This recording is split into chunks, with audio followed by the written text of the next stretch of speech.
இங்க கூத்தாப்பார்னு ஒரு ஊர் தெரியுங்களா? அந்த ஊருக்கு ஏன் கூத்தாப்பார்னு பேர் வந்துச்சு? கூத்தைப்பார். அது கூத்தாப்பார்னு சொல்றோம், கூத்தைப்பாருங்கிறது தான் கரெக்ட். ஏன் அந்த ஊருக்கு கூத்தைப்பார்னு பேர் வச்சாங்க? நடராஜர் வந்து ஆடினாரு. ஒத்துக்கலாம், கூத்து அதிகமா நடந்திருக்கலாம்.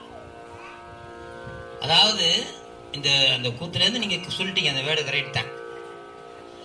கூத்தாப்பார்னு ஏன் பேர் வச்சாங்கன்னா, அகத்திய மாமுனிவர் என்ன பண்றாரு, தன்னுடைய சீடர்களோடு அந்த இடத்துக்கு வர்றாரு. அந்த ஊர்ல உள்ள சிவன் கோயில்ல வந்து தங்கியிருக்காரு.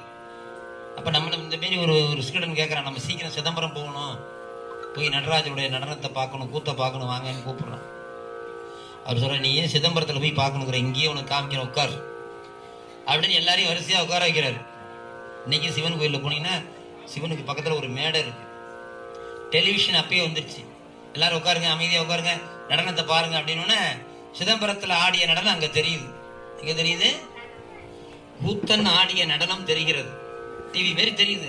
அந்த கூத்தை பார்த்ததுனால அந்த ஊருக்கு பேரு கூத்தாப்பார். எத்தனை பேர் அந்த ஊருக்கு ஆடுகின்றானடி தில்லையிலே, அதை பாட வந்தேன் அவன் எல்லையிலே.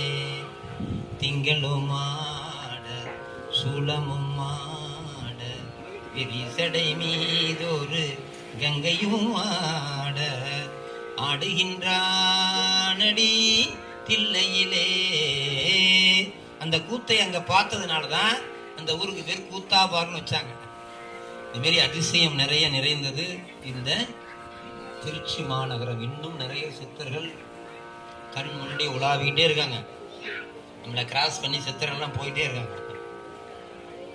அவங்களெல்லாம் பார்க்கணும்னா என்ன வேணும்?